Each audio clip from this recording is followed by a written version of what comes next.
Assalamualaikum warahmatullahi wabarakatuh. Selamat pagi, salam sejahtera untuk kita semua. Yang terhormat Ibu Pembimbing Ibu Rita Wahyuni, Eskom Elkom. Yang kami hormati dosen penguji 1 dan dosen penguji 2. Perkenalkan, nama saya M. Alfi Ridwan dari jurusan Sistem Informasi dengan nomor pokok mahasiswa 2019-320046. Presentasikan skripsi saya yang berjudul Sistem Penunjang Keputusan Kenaikan Pangkat Instruktur pada Balai Besar Pelatihan Vokasi dan Produktivitas Bekasi. Yang pertama, saya akan menjelaskan latar belakang masalah, bahwasanya pada tahun 2021 telah berlaku regulasi baru mengenai yang mengatur rincian tugas seorang instruktur, tapi regulasi tersebut belum mampu diinterpretasikan dalam pelaporannya, sehingga para instruktur terhambat untuk melaporkan kegiatannya sekaligus mempengaruhi proses kenaikan pangkat regulernya. Dari masalah tersebut muncul identifikasi masalah bahwasanya kegiatan pelaporan rincian pelaksanaan pengembangan pelatihan atau kegiatan tupoksi dari seorang instruktur berdasarkan regulasi-regulasi sebelumnya itu sudah ada dengan platform Microsoft Excel. Tetapi platform ini belum mampu memudahkan instruktur dalam menginterpretasikan rincian tupoksinya. Ditambah lagi dengan regulasi yang terbaru ini, sehingga lebih membuat tumpukan masalah, stack of problem yang banyak. Lalu belum adanya perangkat pembantu pada bagian kepegawaian yang bisa menampilkan data instruktur yang memenuhi syarat dalam mengajukan kenaikan pangkat. Dan yang terakhir, belum adanya sistem yang membantu memudahkan pimpinan atau memberikan informasi kepada pimpinan terkait apa saja yang sudah dikerjakan atau dilakukan oleh instruktur dalam tugas pokok dan fungsinya. Batasan masalah, jadi batasan masalah ini hanya dibatasi skupnya pada lingkup kejuruan TIK atau kejuruan Teknologi Informasi dan Komunikasi pada Balai Besar Pelatihan Vokasi dan Produktivitas Bekasi, tidak untuk kejuruan yang lainnya. Lalu yang selanjutnya adalah pedoman acuan untuk penilaian angka kredit berdasarkan regulasi terbaru, tidak menggunakan regulasi yang lama lagi. Lalu metode pengembangan software yang digunakan adalah metode prototype dengan tambahan algoritma penunjang keputusan simple additive weighting atau pembobotan sederhana, tidak dengan yang selainnya, dengan pendekatan kuantitatif bukan kualitatif. Dan batasan terakhir adalah instruktur yang berhak mengajukan kenaikan pangkat hanyalah dengan yang memenuhi kriteria yang pertama. Instruktur tersebut telah mencapai angka kredit sesuai jenjang yang ditentukan oleh aturan yang berlaku. Dibuktikan dengan penetapan angka kredit atau SKPAK yang sudah disahkan dari Direktorat Bina Intala, yaitu Pembinaan Instruktur dan Tenaga Latih, dengan dinyatakan keterangan tegas di bawahnya tertulis bahwasanya instruktur tersebut dapat naik ke jenjang pangkat atau jabatan yang lebih tinggi. Lalu syarat selanjutnya adalah instruktur tersebut telah melalui minimal 2 tahun masa kepangkatan sebelumnya. Itu dibuktikan dengan adanya laporan SKP atau standar kinerja pegawai atau format yang lama DP3, daftar penilaian prestasi pegawai, yang memiliki nilai berjenjang naik selama 2 tahun berturut-turut, bukan sebaliknya, artinya selama 2 tahun itu nilai tidak boleh turun. Batasan masalah selanjutnya adalah implementasi dari perancangan basis data menggunakan Microsoft SQL Server 2019 dan perancangan GUI-nya, Graphical User Interface-nya menggunakan Microsoft Visual C# 2019. Dan terakhir yang penting adalah pada fase publikasinya, Software SPK nanti yang dirancang hanya sampai pada taraf memberikan informasi kepada ASN fungsional instruktur bahwa angka kredit dan dokumen yang diinput sudah sesuai dan lengkap dengan berpedoman kepada persyaratan pengajuan kenaikan yang berlaku sehingga layak diajukan untuk naik ke pangkat setingkat lebih tinggi. Rumusan masalah menimbulkan pertanyaan. Yang pertama, bagaimana agar kegiatan pelaporan pelaksanaan pengembangan pelatihan bisa terinci, bisa diidentifikasi, serta dihitung bobot angka kreditnya dengan menggunakan sistem terkomputerisasi yang baru. Lalu yang kedua, bagaimana merancang perangkat pembantu pada bagian kepegawaian yang bisa memunculkan siapa saja kandidat instruktur yang memenuhi syarat untuk mengajukan kenaikan pangkat. Lalu yang terakhir adalah bagaimana merancang sistem yang menghasilkan laporan untuk pimpinan dalam menilai pencapaian kinerja kelompok pangkat fungsional. Adapun tujuan dan manfaat dari penelitian ini adalah yang pertama untuk menghasilkan suatu sistem baru yang mampu meningkatkan prakarsa atau inisiatif dari para instruktur agar lebih bertanggung jawab dalam mengemban tugas pokok dan fungsi sesuai dengan level pangkat masing-masing. Dan manfaat yang tangible adalah manfaat yang bisa terlihat bahwasanya bagian kepegawaian bisa lebih mudah dalam mengelola data masing-masing instruktur setiap kali periode pengajuan kenaikan pangkat fungsional. Selanjutnya adalah metode pengumpulan data, itu dimulai dari observasi, pengamatan langsung, wawancara terhadap pihak-pihak tertentu, yaitu kalau dalam hal ini adalah tim penilai angka kredit sendiri, petugas dari sub kepegawaian, dan beberapa instruktur yang sudah berhasil menyusun laporan, berhasil menginterpretasikan regulasi terbaru. Dari tiga pihak inilah dikumpulkan informasi. Selanjutnya lanjut ke studi pustaka, beberapa literasi ditelusuri, disisiri untuk mendapatkan beberapa definisi, beberapa pengembangan metode, penerapan metode, analisa-analisa, teknik analisa, dan terakhir adalah kuesioner dikhususkan untuk pengujian alfa dan beta. Ini adalah metode prototyping, di mana prototyping dimulai melalui wawancara dahulu. Di sela-sela wawancara ini saya sudah menyiapkan mock-up atau contoh, apakah disetujui atau diminati oleh stakeholder, yaitu Kasubag kepegawaian. Selanjutnya saya akan melakukan analisa dan pemodelan kebutuhan sistem dengan UML. Selanjutnya setelah analisa dari UML, behavioral UML, yaitu use case, activity, dan sequence berdasarkan kebutuhan fungsional dan non-fungsionalnya, saya melanjutkan ke perancangan basis data dan implementasinya, yaitu IRD, dan saya juga melanjutkan ke perancangan input dan output. Setelah selesai dilakukan testing, pengujian alfa dan beta, baru nanti dirilis untuk diimplementasikan ke bagian subbag kepegawaian pengumpulan data instruktur. Analisa sistem saat ini adalah untuk kegiatan pelaporan angka kreditnya dan kenaikan pangkatnya, seorang instruktur akan memulai dengan mengajukan rencana kegiatan terlebih dahulu untuk selanjutnya mendapat persetujuan dari pimpinan. Melalui kepegawaian TU, laporan rencana kegiatan disertai dengan SPT, surat perintah tugas, untuk kegiatan-kegiatan tertentu. Misalnya seorang instruktur ingin mengikuti seminar, maka dia akan mengajukan undangan dari pihak yang menyelenggarakan seminar. Undangan tersebut akan diteruskan kepada kepegawaian untuk dibuatkan disposisi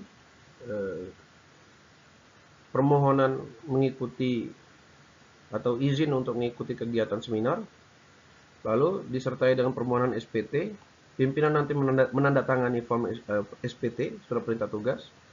Lalu jikalau SPT keluar, selama satu periode tertentu, katakanlah 1 tahun, seorang instruktur akan mengumpulkan bahwa banyak kegiatan, beberapa kegiatan, seminar, melakukan pelatihan, mengembangkan pelatihan, dan sebagainya. Maka kegiatan selama satu periode tersebut akan disusun dupaknya, yaitu daftar usulan penetapan angka kreditnya. Di akhir periode pelaporan, lalu dupak tersebut akan diajukan lagi melalui kepegawaian TU atau tata usaha. Lalu dari kepegawaian TU akan memverifikasi kepada tim penilai angka kredit untuk dinilai angka kreditnya. Setelah berhasil dinilai, kesesuaiannya akan diteruskan kepada Ditjen Bina Intala, Direktorat Jenderal Pembinaan Instruktur dan Tenaga Latih untuk diterbitkan PAK-nya. Dari PAK resmi inilah, penetapan angka kredit inilah, nantinya didapat angka kredit yang sudah berhasil dikumpulkan oleh seorang instruktur. Dan PAK ini sebagai syarat utama ditambah syarat-syarat pelengkap lainnya seperti SK pangkat, kartu pegawai, kopi kartu pegawai, kopi ijazah terakhir, pendidikan terakhir, kopi transkrip nilainya, DP3 daftar penilaian prestasi pegawai atau SKP, sasaran kinerja pegawainya selama 2 tahun berturut-turut seperti yang saya sudah ceritakan sebelumnya. Dan total dari 7 berkas tersebut akan diberikan kepada atau diserahkan kepada kepegawaian dalam periode kenaikan pangkat yang sudah disepakati, yaitu 3 bulan sebelum bulan April atau 3 bulan sebelum bulan Oktober untuk bisa naik pangkat ke jenjang lebih tinggi.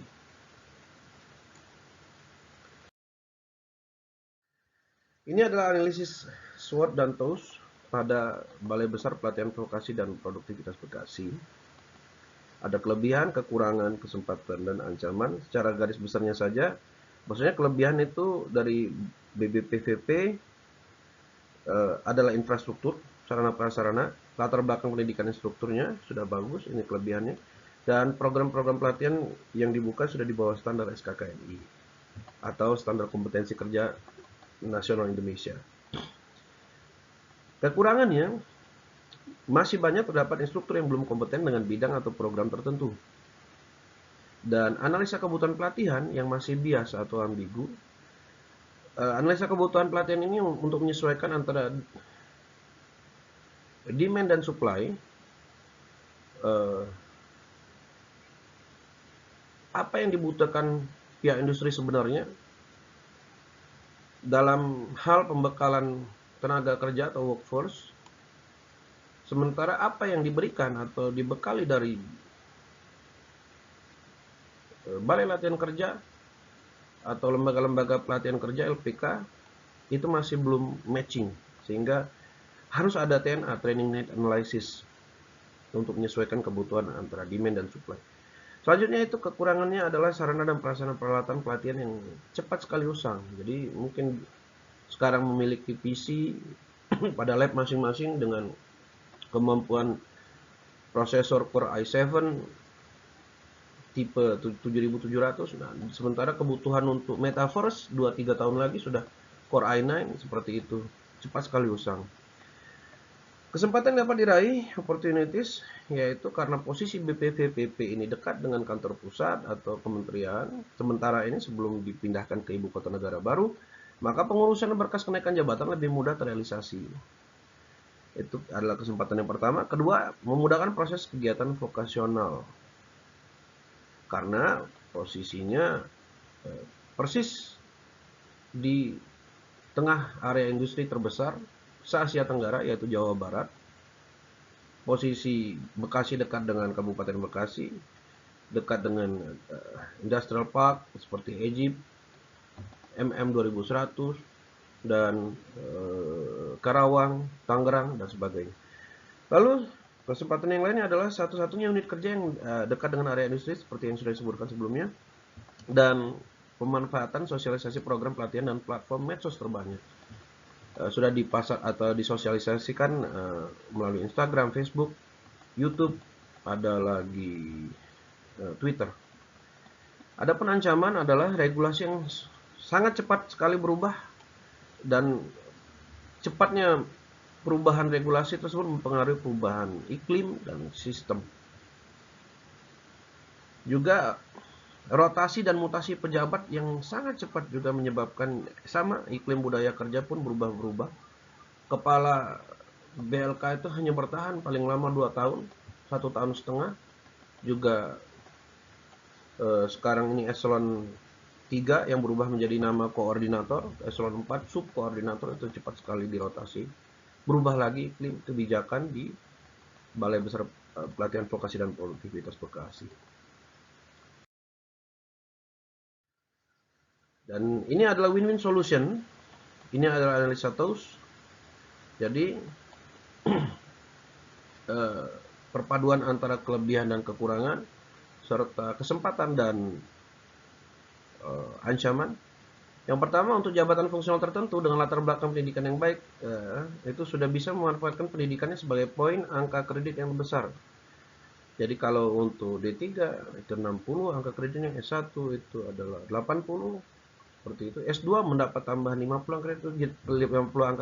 angka kredit.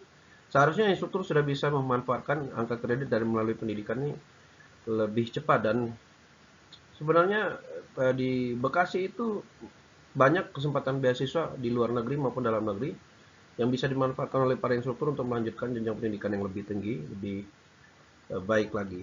Kedua, kegiatan pelatihan berbasis kompetensi bisa dilaksanakan seharusnya tanpa ada hambatan.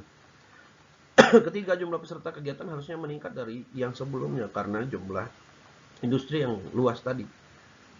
Nah, lalu analisis TOWS pada dimensi yang di bawah, jika ada kelebihan dana seharusnya dimanfaatkan untuk pengembangan SDM dalam kegiatan upgrading atau upskilling, bukan untuk renovasi yang tidak perlu. Seharusnya gedung masih baru tidak perlu renovasi. Yang penting SDM daripada instruktur itu ditingkatkan lagi. Kedua, memperbanyak kunjungan ke industri agar bisa mendapatkan data kebutuhan suplai tenaga kerja. Juga mendapatkan informasi standar yang digunakan industri, karena standar industri dengan SKKNI itu berbeda jauh. Standar industri tentunya lebih tinggi. Dan serta informasi kebutuhan pelatihan yang sesuai. Selanjutnya adalah menerapkan standar pemakaian dan perawatan peralatan. Nah, ini yang harus dilakukan, karena kalau tidak dilakukan standar pemakaian dan perawatan, peralatan bisa cepat usang, bisa cepat rusak karena sering digunakan oleh siswa.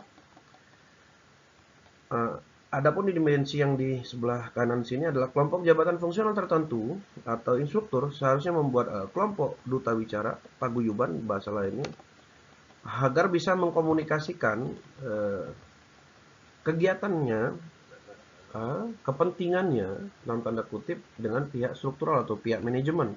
Kalau tidak ya susah, antara struktural manajemen punya kepentingan sendiri, sementara instruktur punya kepentingan sendiri, jadi tidak matching nantinya. Biar seperti itu matching, harusnya dibuatkan satu kelompok atau perwakilan dari pihak instruktur untuk bisa melakukan komunikasi.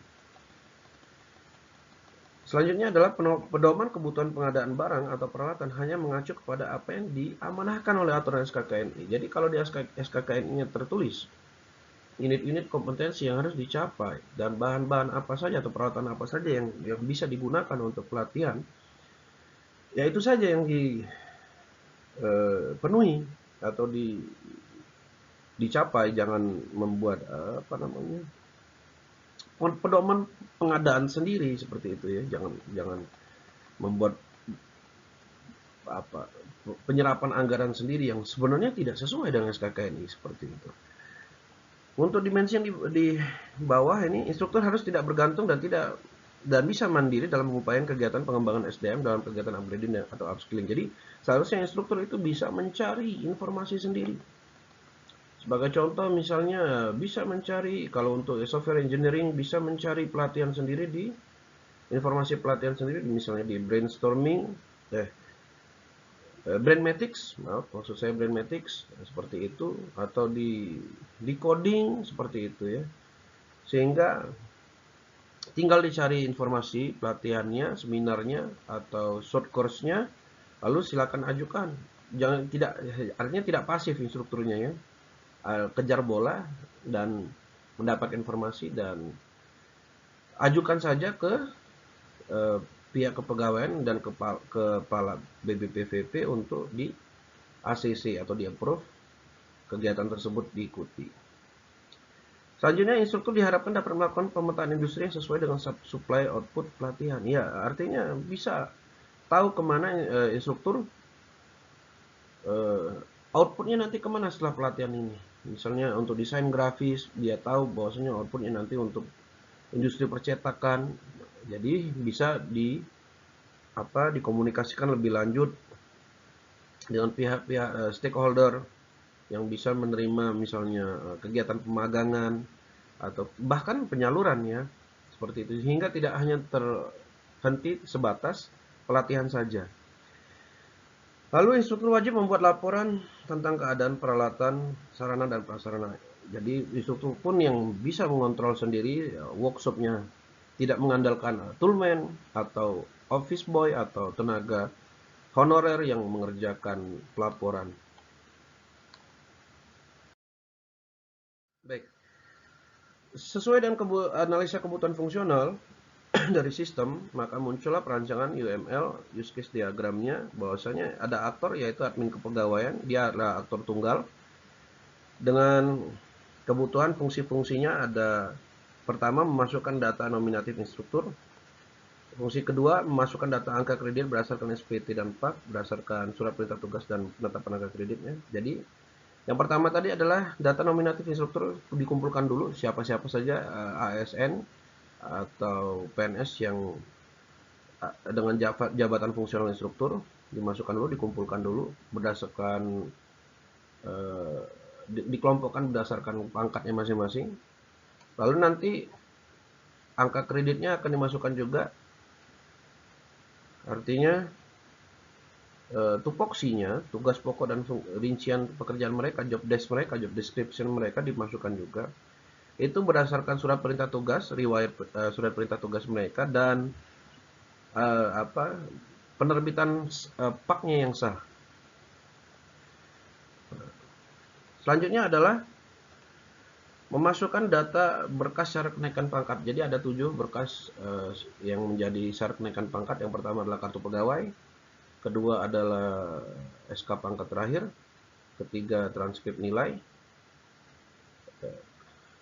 keempat adalah ijazah pendidikan terakhir, kelima adalah transkrip. Maaf, saya ulangi. Yang pertama adalah kartu pegawai, kedua SK pangkat terakhir, ketiga adalah ijazah, keempat adalah transkrip nilai, kelima adalah DP 3 tahun pertama, keenam DP 3 tahun kedua, dan ketujuh adalah SK PAK-nya. Dan itu semua berkas itu harus di-scan dalam bentuk PDF dan itu nanti disimpan, diinputkan ke dalam sistem. Selanjutnya juga pada sistem tersebut bisa memvalidasi keabsahan berkas tersebut, dicek. Jadi satu persatu dicek rinciannya apakah valid atau tidak. Selanjutnya ada fungsi memasukkan nilai kriteria. Tiap-tiap 7 kriteria tadi memiliki nilainya masing-masing. Sudah ditentukan nilainya, baik mulai dari kartu pegawai sampai dengan yang terakhir itu SK PAK. Dan juga sekaligus kalau sudah dimasukkan nilai kriterianya akan muncul otomatis laporan rankingan siapa saja yang berhak atau dimunculkan siapa saja yang berhak untuk layak untuk naik pangkat atau diuruskan berkasnya untuk naik pangkat ke level pangkat lebih tinggi. Melalui use case tadi satu persatu ada activity diagram login untuk kebutuhan fungsi sistemnya. Dan ini adalah sequence diagram loginnya. Ada activity diagram kelola data instruktur atau input data instruktur tadi. Dan ini adalah sequence diagramnya. Ini adalah activity diagram kelola data angka kredit yang tadi saya sudah sebutkan. Dan ini adalah sequence diagramnya. Ini adalah activity diagram kelola berkas. Nah, berkas yang 7 tadi masuk bagaimana aktivitasnya, apa saja. sequence-nya pada sistem. Yang ini adalah menginputkan atau masukkan nilai kriteria daripada berkas yang 7 tadi. Ini ada sequence-nya. Ini adalah terakhir mencetak laporan, kegiatan mencetak laporan. Ini adalah sequence diagram mencetak laporannya.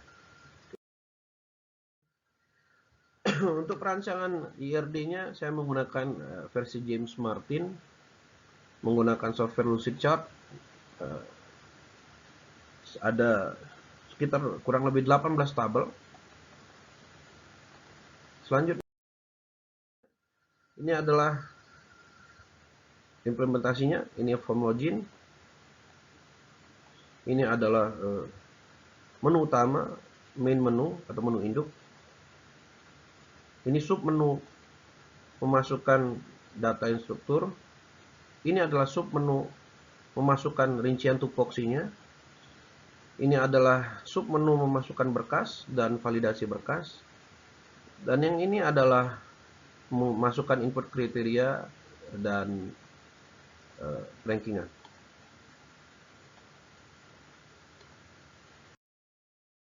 Kesimpulannya daripada penelitian ini, yang pertama, perancangan, mock-up, dan implementasi sistem penunjang keputusan sudah sesuai dengan Permenpan, apa yang diamanahkan oleh Permenpan atau Peraturan Menteri Pendayagunaan Aparatur Negara Nomor 82 Tahun 2020, regulasi terbaru yang sudah saya sebutkan sebelumnya. Yang kedua, pemanfaatan algoritma metode Simple Additive Weighting pada sistem penunjang keputusan ini memberikan output rankingan yang terukur. Yang ketiga, laporan yang dihasilkan dari sistem penunjang keputusan ini dapat membantu pimpinan dalam menilai dan memotivasi instruktur. Keempat, bagian kepegawaian Balai Besar Pelatihan Vokasi dan Produktivitas Bekasi sudah bisa memanfaatkan sistem ini. Saran terakhir adalah rancangan perwarupa daripada software sistem penunjang keputusan ini diharapkan dapat dikembangkan lebih jauh dalam bentuk platform web dengan arsitektur model view controller agar mencocoki dengan tool analisa UML sehingga lebih berkesesuaian dan mencocoki prinsip metaverse, juga agar dapat dikombinasikan sebagai unit baru pada sistem informasi ketenagakerjaan atau Sisnaker. Terima kasih atas perhatian Bapak Ibu semuanya. Saya akhiri. Billahi taufiq wal hidayah. Assalamualaikum warahmatullahi wabarakatuh. Selamat pagi, salam sejahtera untuk kita semua.